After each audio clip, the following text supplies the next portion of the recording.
Hello guys, मैं हूं पीयूष बर्नवाल और आप देख रहे हैं पीयूष पीसीएस। चलिए आज स्टार्ट करते हैं मध्यकालीन भारत का वन लाइनर, जहां शुरुआत होती है पूर्व मध्यकाल यानी 650 ईस्वी से 1206 ईस्वी तक का उत्तर भारत राजपूत काल। और हम लोग आज वन लाइनर पढ़ेंगे जो कि परीक्षा की दृष्टि से बहुत ही महत्वपूर्ण है। तो चलिए स्टार्ट करते हैं।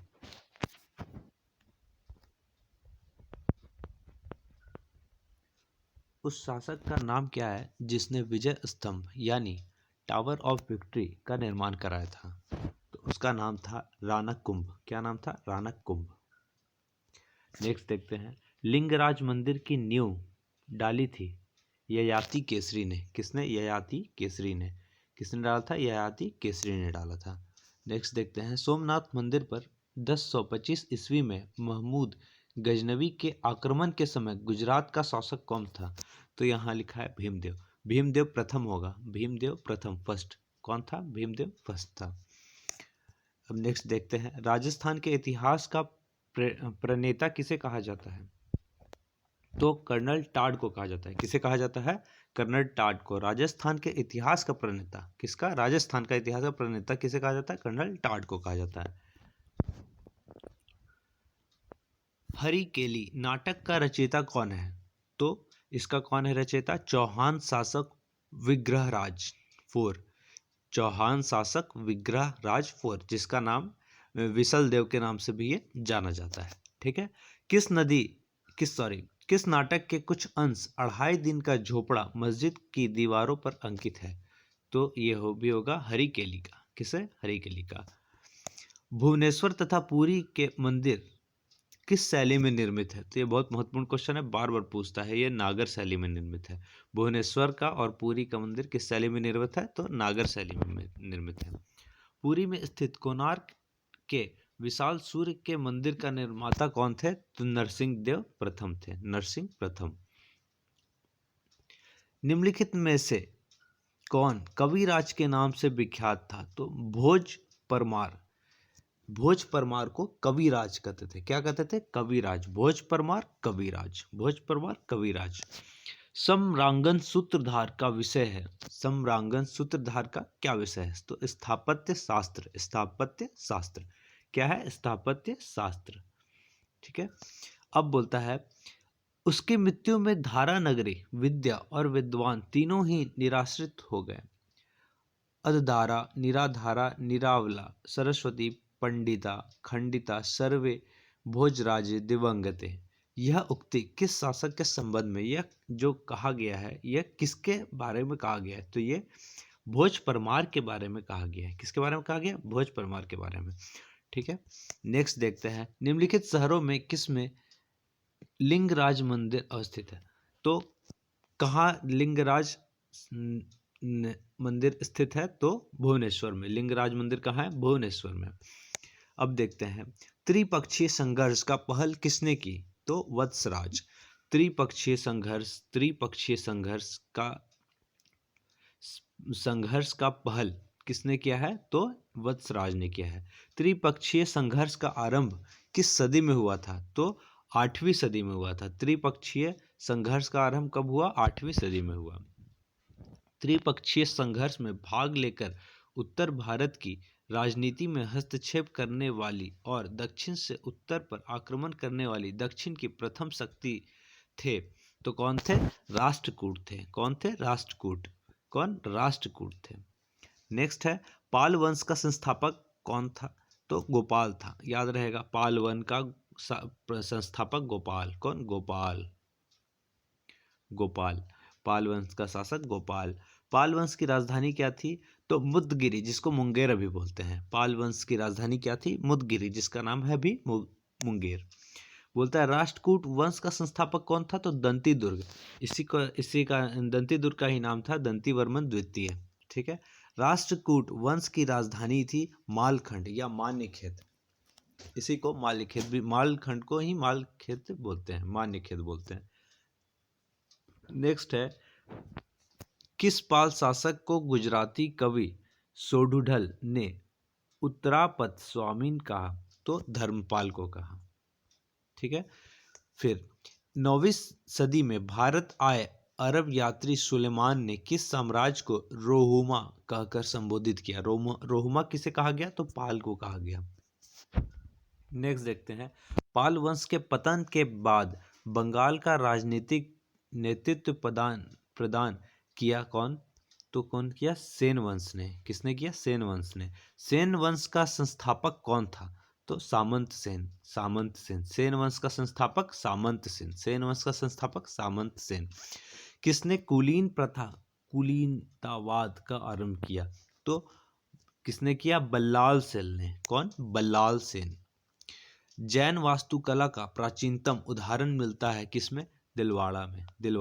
दिलवाड़ा में जैन वास्तुकला का प्राचीनतम उदाहरण मिलता है। प्राचीनतम उदाहरण जैन वास्तुकला का कहाँ मिलता है? तो दिलवाड़ा में।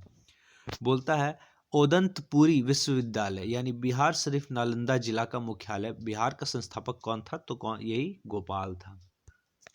फिर बोलता है कलहनकृत राज तरंगिनी में कुल कितने तरंग है? तो 8 तरंग है। कलहनकृत का है राज तरंगिनी और उसमें कुल कितना तरंग है? तो 8 तरंगे हैं। नेक्स्ट है, किस पाल शासक को गुजराती कवि सोढुल ने उत्तरापद स्वामीन कहा? तो धर्मपाल को। किस पाल शासक को गुजराती कवि सोढुल ने उत्तरापद स्वामीन कहा? तो धर्मपाल को। बोलता है विक्रमशिला शिक्षा केंद्र के संस्थापक का नाम है, क्या नाम है? धर्मपाल। विक्रमशिला शिक्षा केंद्र के संस्थापक का क्या नाम है? धर्मपाल नाम है। क्या नाम है? धर्मपाल। नेक्स्ट है, जगन्नाथ मंदिर किस राज्य में है? ये उड़ीसा में है। कहाँ है? उड़ीसा में। वह प्रथम भारतीय शासक कौन जिससे तुर्क आक्रांता मोहम्मद गोरी का सामना हुआ और जिसने मोहम्मद गोरी को परास्त किया? तो कौन किया था? भीम द्वितीय ने किया था। किसने किया था? भीम द्वितीय को। यानी मोहम्मद गोरी को सबसे पहले परास्त करने वाला कौन था? भीम द्वितीय था। किसके राज्यकाल में लक्ष्मीधर ने कल्पद्रम या कलतक, तहल क्षमाधर ने कल्पतरु या कृत्यकल्पतरु नामक विधि ग्रंथ की रचना की? कुल मिलाकर यही कहना है कि कृत्यकल्पतरु का रचनाकार कौन है? तो गोविंद चंद्र है। कौन है? गोविंद चंद्र। किस पर स्वामित्व के लिए पाल प्रतिहार व राष्ट्रकूट के बीच त्रिपक्षीय संघर्ष हुआ? किस पर हुआ? कन्नौज पर हुआ। त्रिपक्षीय संघर्ष राष्ट्रकूटों के बीच कहाँ हुआ? तो कन्नौज में। नेक्स्ट है, त्रिपक्षीय संघर्ष का आरंभ और अंत किस राजवंश ने किया? तो आरंभ भी किया प्रतिहार और अंत भी किया प्रतिहार ने। बोलता है किस विदेशी यात्री ने गुर्जर प्रतिहार वंश की अल गुजर एवं इस वंश के शासकों को बैरा कहकर पुकारा?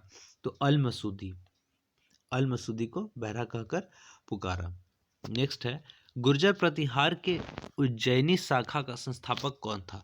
तो नागभट्ट था। गुर्जर प्रतिहार का उज्जैनी शाखा का संस्थापक कौन था? तो नागभट्ट था। कौन था? नागभट्ट। नेक्स्ट है, मोढेरा का सूर्य मंदिर किस राज्य में स्थित है? गुजरात में। और सिंपल बोलेगा सूर्य मंदिर कहाँ है? तो वो हो जाएगा आपका उड़ीसा में। नेक्स्ट, किस विदेशी यात्री ने गुर्जर प्रतिहार वंश की अल गुजर एवं इस वंश के शासकों को बैरा कर पुकारा? तो बैरा कौन कहा? तो अल मसूदी कहा। कौन कहा? बैरा कहा, अल मसूदी कहा।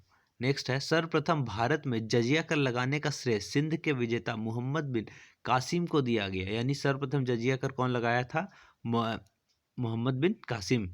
उसने किस वर्ग को इस कर से पूर्णता मुक्त रखा? यहाँ कर होगा, मिसप्रिंट हो गया है। कर से पूर्णता मुक्त रखा तो ब्राह्मणों को, यानी जजिया कर ब्राह्मणों पर नहीं लगा था। नेक्स्ट है, किस ग्रंथ के उल्लेख के आधार पर यह माना जाता है कि मलेच्छों के अत्याचार से त्रस्त होकर महर्षि वशिष्ठ ने अत्याचारियों के विनाश हेतु आबू पर्वत पर एक यज्ञ किया एवं यज्ञ के अग्निकुंड में 4 राजपूत कुलों परमार, चालुक्य, सोलंकी, प्रतिहार एवं चौहान का जन्म हुआ? तो ये पृथ्वीराज रासो में हुआ। नेक्स्ट है, निम्नलिखित में से भारत पर पहली बार आक्रमण करने वाला कौन था? तो सबसे पहले कौन आक्रमण किए हैं? अरब किए हैं। पृथ्वीराज रासो निम्नलिखित में से किसने लिखा था? तो पृथ्वीराज रासो कौन लिखा था? तो चंद्रोदय लिखा था। नेक्स्ट है वर्ष 1100 ईस्वी में निर्मित जो भुवनेश्वर के अन्य मंदिरों पर प्रधानता रखता है, कौन सा है? तो ये है त्रिभुवनेश्वर लिंगराज मंदिर। त्रिभुवनेश्वर लिंगराज मंदिर। इसमें गड़बड़ाइएगा नहीं, उड़ी सूर्य मंदिर नहीं मानना है इसमें त्रिभुवनेश्वर लिंगराज मंदिर मानना है। विजय स्तंभ कहाँ स्थित है? तो चित्तौड़गढ़ में। विजय स्तंभ कहाँ स्थित है? तो चित्तौड़गढ़ में स्थित है। हिंदू विधि पर एक पुस्तक मिताक्षरा किसने लिखी? तो मिताक्षरा के लेखक कौन है? विज्ञानेश्वर। मिताक्षरा के लेखक कौन है? विज्ञानेश्वर। और पूछेगा मिताक्षरा जो पुस्तक है वो किस विधि पर लिखी गई है? तो हिंदू विधि पर लिखी गई है। फिर है ब्लैक पैगोडा। ब्लैक पैगोडा कहाँ है? तो कोणार्क में। कहाँ है? कोणार्क में। कोणार्क सूर्य मंदिर, उड़ीसा। नेक्स्ट पूछता है कि किस मंदिर परिसर में एक भारी भरकम नंदी की मूर्ति जिसे भारत की विशालतम नंदी मूर्ति माना जाता है? तो ये होगा कंदरिया महादेव मंदिर। कंदरिया महादेव मंदिर को विशालतम नंदी मूर्ति माना जाता है। बोलता है किसने सोमपुर महाविहार का निर्माण कराया? तो धर्मपाल ने। किसने कराया? धर्मपाल ने। भारत में प्रथम आक्रमणकारी था, कौन था भारत में प्रथम आक्रमणकारी? तो मोहम्मद बिन कासिम। अजयपाल संस्थापक थे किसके? अजमेर के। अजमेर का संस्थापक कौन था? तो अजयपाल। किस शासक के राज दरबार में जैन आचार्य हेमचंद को संरक्षण मिला? ये क्वेश्चन मिसप्रिंट हो गया है, गलती से आगे है, इसको काट दीजिए। नेक्स्ट है किस शासक ने कालिंजर के अजय दुर्ग का निर्माण करवाया था? तो किसने करवाया था? धंगदेव ने। किस शासक ने कालिंजर के अजय दुर्ग का निर्माण कराया? तो धंगदेव ने करवाया। नेक्स्ट है निम्नलिखित में वह कौन सा संवत है जो कलचुरियों द्वारा प्रयुक्त किए जाने के कारण कलचुरी संवत भी कहलाता है? कुल मिलाकर यही कहना है कि कलचुरी संवत किसे कहते हैं? कलचुरी संवत तो त्रैकूटक संवत को कलचुरी संवत कहते हैं। इसको त्रिकूटक भी कहीं कहीं लिखा जा रहा है। चंदावर का युद्ध 1194 में किसके मध्य हुआ? तो जयचंद और मोहम्मद गोरी के बीच हुआ। चंदावर का युद्ध किसके मध्य हुआ? तो जयचंद और मोहम्मद गोरी के बीच हुआ। नेक्स्ट है किस प्रतिहार शासक ने आदिवरा की उपाधि धारण की थी? तो मिहिर भोज था जिसको आदिवरा का उपाधि धारण मिला और वो धारण किया। नेक्स्ट है कपूर मंजरी नाटक के रचयिता राजशेखर को किस प्रतिहार शासक ने संरक्षण दिया था? तो कपूर मंजरी नाटक के रचयिता राजशेखर को किस प्रतिहार शासक ने संरक्षण दिया? तो महेंद्रपाल प्रथम ने। किसने दिया? महेंद्रपाल प्रथम ने।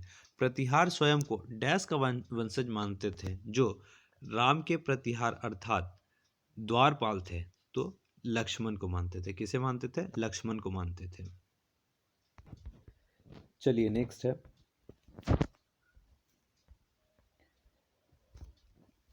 750 ईस्वी में बंगाल के पाल वंश की स्थापना करने वाले गोपाल ऐसे शासक थे जिन्हें सामंती सरदारों ने चुना।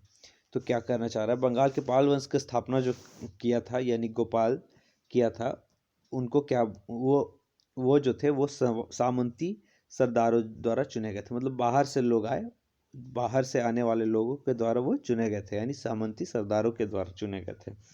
नेक्स्ट है हिंदू विधि की एक प्रसिद्ध पुस्तक दाय भाग के रचयिता थे?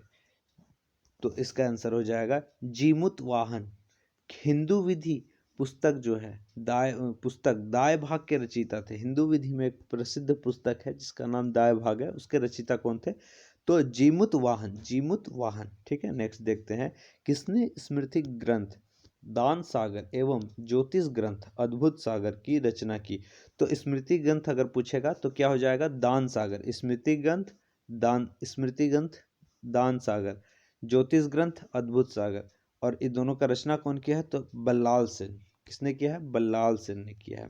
कौन? बल्लाल सेन। नेक्स्ट है कश्मीर पर लगभग 50 वर्षों तक शासन करने वाली रानी दिद्दा मूल रूप से किस वंश की राजकुमारी थी? तो कौन सी वंश की थी? वो लोहार वंश की थी। नेक्स्ट है कायस्थों का एक जाति के रूप में प्रथम उल्लेख कहाँ मिलता है? तो ओशनम ओशनम स्मृति में मिलता है। कायस्थों का एक जाति का प्रथम उल्लेख कहाँ मिलता है? तो ओशनम स्मृति में मिलता है। कहाँ मिलता है? ओशनम स्मृति में। नेक्स्ट है, कपूर मंजरी नाटक के रचयिता राजशेखर को किस प्रतिहार शासक ने संरक्षण दिया था? तो महेंद्रपाल प्रथम। प्रतिहार स्वयं को डैश का वंशज मानते थे, अर्थात राम के प्रतिहार अर्थात द्वारपाल थे। तो वही लक्ष्मण, ये क्वेश्चन रिपीट हो गया है दोबारा से। नेक्स्ट है,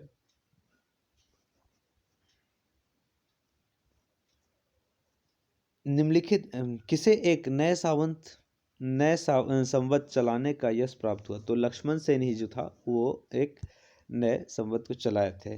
नेक्स्ट है, गीत गोविंद के रचनाकार जयदेव किसकी सभा को अलंकृत करते थे?